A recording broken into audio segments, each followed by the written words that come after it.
Voy a leer sobre la fuerza de Oriente en la obra de Joan Miró, de Pilar Cabañas. El interés de Miró por Oriente. Quizá habría que precisar, ante la vaguedad del término Oriente, que su interés se centró de manera concreta en Extremo Oriente, ahora conocido como Asia Oriental. Fueron China y Japón su estética y su filosofía, las que lo atrajeron y en determinados momentos sirvieron de inspiración a su actividad creadora. Si nos situamos en el ambiente barcelonés, finisecular y de las primeras décadas del siglo XX, debemos pensar en una ciudad que mira hacia los Pirineos. Era frecuente que muchos de los que allí vivían hubieran visitado París y sus museos, pero que no conocieran Madrid. De hecho, así le sucedió a Joan Miró, cuando en 1920 viajó por primera vez a la capital francesa. En el ambiente burgués de Barcelona, al igual que en París, lo japonés también estaba de moda. Las xilografías, generalmente conocidas como estampas, y los objetos japoneses abundaban. Si bien de ordinario no eran más que piezas de exportación que tan solo relativamente reflejaban la valía del arte japonés con mayúsculas. Ya en 1888, en la Exposición Universal celebrada en Barcelona, la ciudad adquirió un gran lote de grabados en el pabellón japonés y que hoy figuran en los fondos del Museo del Art Modern. Quizá sus primeros curioseos los hicieran durante su juventud, cuando sus padres decidieron colocarlo en una gran casa comercial de Barcelona, especializada en droguería y productos coloniales, los establecimientos Dalmau y Olivers. Se sabe también que en la tienda de don Francisco Vidal, situada en el Passatge del Crèdit, donde su familia residía, se vendían buen número de objetos provenientes de Japón. Miró vivió en este ambiente y pudo contemplar los reflejos de este arte japonés. En sus diálogos con el profesor Masab Kameda, durante su primer viaje a Japón, el pintor comentó que desde pequeño había visto cosas de Oriente y que incluso tenía un diccionario de kanji. Posteriormente sería en París, ciudad en la que la inspiración oriental había ya dado tantos frutos, donde el pintor catalán profundizara en su conocimiento del arte extremo oriental. A ello contribuyó el hecho de que en los círculos artísticos parisinos del momento también hubieran representaciones japoneses. Con frecuencia, los pintores japoneses habían sido becados por el gobierno durante las eras de Meiji, 1868 a 1912, y Taisho, 1912-1926, para formarse en el conocimiento de la pintura occidental en el extranjero, y la tendencia se ha mantenido. Entre los artistas japoneses más conocidos en el París de ese momento hay que citar a Togushiro Fujita, también llamado Leonard Fujita, del que Miró decía que tenía mucho éxito, como ponía de manifiesto el que su casa siempre estuviera llena de artistas americanos. También Kanji Maeda, Yuzo Saeki, Kazuo Satomi e Ichiro Fukuwasa y Kigai Kawaguchi. Estos dos últimos dentro de una marcada tendencia surrealista que tuvo un gran impacto en Japón. Entre 1929 y 1940, Taro Okamoto participó en la vida artística parisina alrededor del movimiento abstracto, del que se convirtió en cabeza visible a su regreso a Japón.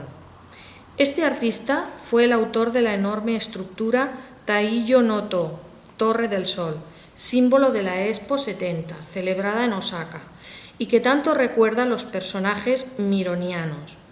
Estos son algunos de los muchos artistas que pasaron por París en la primera mitad del siglo XX. Presumiblemente, Miró, además de tratar con Fujita, debió tener contacto con otros japoneses. De hecho, en abril de 1930 es invitado a un té en el Hotel La Tewa, con ocasión del regreso a Japón de Yoshikusa Manegishi.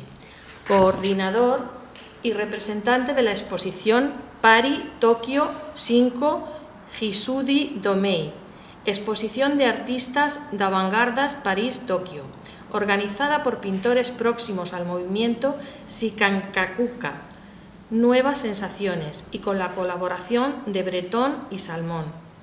Shizo Takiguchi, cuando se dirige a Miró en su carta de autopresentación, alude a la visita que un amigo suyo japonés le hizo en su casa de Barcelona, poniendo así de manifiesto el carácter sumamente internacional y la importancia de la presencia japonesa en las relaciones artísticas generadas en torno a París.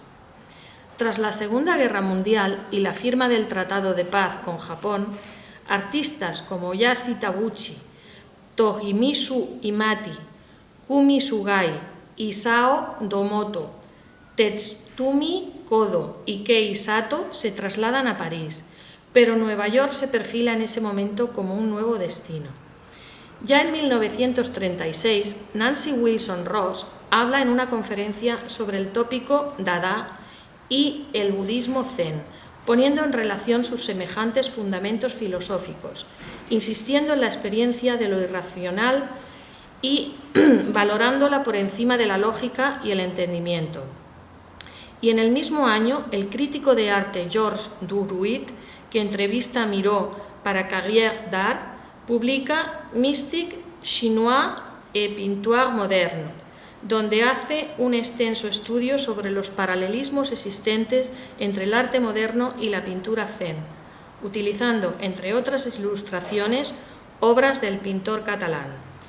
Personalidades tan admiradas por Miró y tan cercanas como André Masson y André Breton, con los que mantuvo profundas conversaciones en relación al arte y la pintura, también reflejan en sus escritos una gran admiración por el arte chino y japonés, por el espíritu de Oriente, considerado que podría ayudar a buscar un camino de futuro al arte occidental.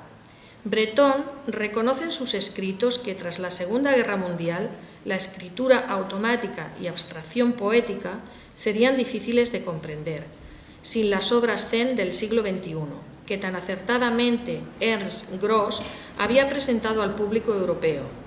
En 1958, André Masson se expresaba en los siguientes términos en una conferencia dada en el Collège Philosophique de París, titulada «Sobre las nuevas relaciones de la pintura y el espectador».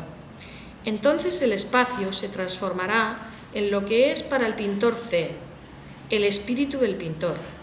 La pintura no será más una sucesión de objetos, pulverizada, sin forma, seca, fallida, sobrecargada. Será, en su sentido místico, un objeto de meditación en sí mismo. El pintor de Asia Oriental, pintor de lo que es significativo, ha plasmado en los grandes momentos vividos a lo largo de su historia esta concepción. Pensemos en el hecho de que en manos de Mousuki o Sesuo, una modesta rama del ciruelo que empieza a florecer, un tema clásico, no provoca una simple reacción placentera, como un interrogante contestado o un deseo satisfecho. Esta trama, toscamente dibujada, contrasta con la sugerente delicadeza de su capullo, apenas abierto y tan vulnerable cuando la primavera ha llegado, pero el aire todavía permite unido al invierno. En este, un descubrimiento de las luchas invisibles que dividen el universo es también un símbolo de la existencia pasajera del hombre, en este mundo de rocío, de la eternidad de lo que se pasa. Esto es un huracán espiritual y cósmico que empuja al espectador y lo lleva consigo como quien va montando sobre la tormenta. La nueva caligrafía lírica de Japón puede llevarnos a un punto de pura efusión. El pintor da señal y esta es comprendida. Ha atrapado el trono del espíritu, animado por el alma que se conmueve y lo lleva al espíritu del observador, como una campana transmite sus vibraciones en el aire del atardecer, en un espacio aparentemente sin fin. Esta manera de mirar el arte y la vida es extraña para nosotros. A pesar de ello, creo que un mejor entendimiento de la pintura china y japonesa, figurativa o caligráfica, ha tenido lugar en los últimos años. Sus propias obras, como Kaweki número 1, muestran la influencia que el interés por el lenguaje y el espíritu artístico de Japón y China tuvo en su creación. En ella, dos signos que parecen ideogramas caligrafiados recuerdan a dos actores de teatro kabuki sobre el escenario. Miró, en el telegrama de condolencia que envió a los familiares de Breton al conocer la noticia de su fallecimiento, reconoce su inquietud por Oriente y el papel que jugó en ello su amigo desde Tokio, donde buscó el mensaje de Oriente que André Breton sintió como un visionario y cuya importancia me sugirió. Entre otras relaciones y circunstancias que lo ponen en contacto con Extremo Oriente, está la gran colección de arte chino y japonés que su amigo Ser poseía y que a su muerte fue subastada, así como el hecho de que la esposa del arquitecto fuera japonesa, como también lo es la mujer de Joan Garbí, Artigas, hijo y colaborador de su gran amigo Josep Llorens Artigas, con los que trabajó en numerosísimas ocasiones. Joan Garbí había estado en Japón formándose junto al gran ceramista Shoji Hamada en su horno de Mashiko. Otro conocido, el escultor catalán Eduard Serra, vivió durante cerca de 13 años en Japón, pasando allí la Guerra Civil Española, y cuando regresó se convirtió en un gran promotor del arte de este país y su cultura. En 1950 lo vemos fotografiado por Joaquín Gomis, junto a Miró, en la visita a una exposición de arte popular japonés, celebrada en el Real Círculo Artístico de Barcelona. Y en esta ocasión, visitando la exposición de piezas recogidas en Japón por la primera expedición del Museo Etnológico de Barcelona, y cuyo frente figuraba el escultor. Este interés creciente por Oriente, desde los inicios de su carrera artística, fue haciendo que su conocimiento sobre la filosofía y las teorías artísticas de China y Japón fuera cada vez más profundo. Curioseando entre los volúmenes que formaron parte de la biblioteca de Miró, podemos encontrar títulos como Principles of China's Painting de George Rowley, la citada obra Mystique chinoise et peinture moderne de Georges Dutroux, Les Pintures chinoises de Peter Swan, Ji Qin, Le Livre de Transformation, traducida de la versión alemana de Richard Belding, Librería de Médicis, París, 1968. Poésie del Fur, de Van Bey y El T.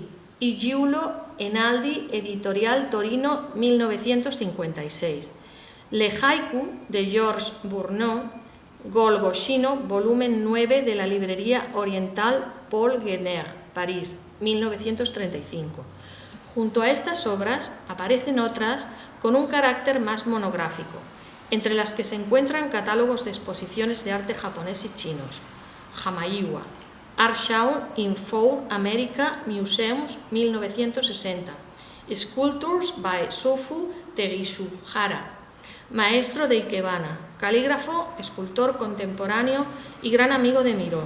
Festival de l'Art Japonais, Salón de les Grafistas, l'Art Japonais a través de les siècles, Museo Nacional d'Art Moderne de París, Trésors d'Art Chinois, Petit Palais de París, 1973, Sekisuara, Gran Palais, 23 del 12 de 1976 y 14 del 2 del 77, Nouvelle Image, So Worldcom, 1972, Editorial Nouvelle Image, Machisuacho, Saito Kiyoshi y Tesurolo.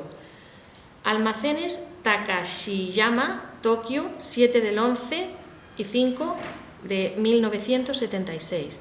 O de Funio Miki, Jainaba. The Clay Sculpture of Proto-Siberian, Japan, publicado en los años 50.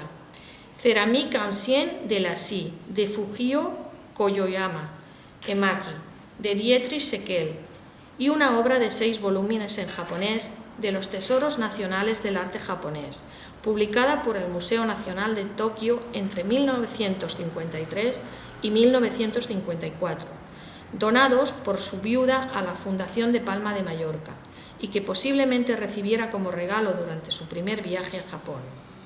El profesor Masao Kameda habla también de que entre los libros con los que contaba en su taller de Mallorca estaba el libro del té de Katsuzo Okakara, una auténtica apología de la simplicidad y de los valores estéticos japoneses. Se conservan varias cartas de su correspondencia con Joan Prats, de 1957, en las que se pone de manifiesto su interés por documentarse desde Palma de Mallorca. Le urge a su amigo para que reclame un libro que tiene encargado en una librería de Barcelona. A la senyoreta de la llibreria Argós reclamant el llibre de la filosofía china, Lao Tzu. Su interés le llevó a profundizar en la filosofía de hecho, según el profesor Masao Kameda, cuando visitó el jardín de Royaki. Pronunció con tono de admiración la palabra zen, como reconociendo su admirable hacer en aquella obra de arte de piedras y arena. Hay una anécdota recogida por el mencionado profesor en la que se pone de manifiesto el profundo conocimiento que poseía sobre muy diversos aspectos del arte extremo oriental. En una ocasión, visitando el Museo de Goshima en Tokio, estaba expuesta la copia de una cerámica muy conseguida. Aunque los demás lo sabíamos y pudimos leerlo, no hubo tiempo de explicaciones. Antes de que Miró sorprendiera a sus compañeros apuntando: «Es una copia muy bien hecha, de un celadón».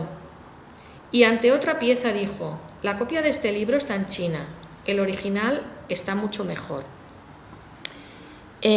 Luis Ravenons, en un artículo publicado en 1961, comenta sobre su interés por Japón. Un viaje a Japón es hoy su más grande anhelo, pero enfrentar sus sensibilidades con las del milenario país del sol significó un choque que detendrá su trabajo y le imposibilitará trabajar durante varios meses. Es el miedo a truncar sus labores iniciadas lo que le retienen. Y se queda callado, semicerrados sus ojos pequeños, soñando en aquel país. Un día volverá hacia aquellas islas, y el niño Miró volverá con un nuevo cargamento de cosas aprendidas que no pagan aduana. Qué sorprendente es este hombre, que a los 70 años admira la fuerza brutal del arte americano y se extasía ante el simple carácter de una letra japonesa. Con todo este bagaje a sus espaldas, Miró vivió Japón en 2 ocasiones. La primera vez en 1966 con motivo de una exposición antológica de su obra, acogida por el Museo Nacional de Arte Moderno de Tokio, 26 del 8 y 9 del 10 de 1966, y el Museo de Arte Moderno de Kioto, 20-10 de 1966. Toshio Musubara, encargado de negociar las exposiciones con Miró, lo visitó en la isla de Mallorca y comentaba su sorpresa cuando en una ocasión el pintor le dijo mostrándole las flores blancas de los almendros: «Son como las nubes de primavera de Japón». Y al preguntarle por qué conocía tanto sobre Japón, contestó: «Porque desde hace mucho tiempo he visto muchas pinturas japonesas».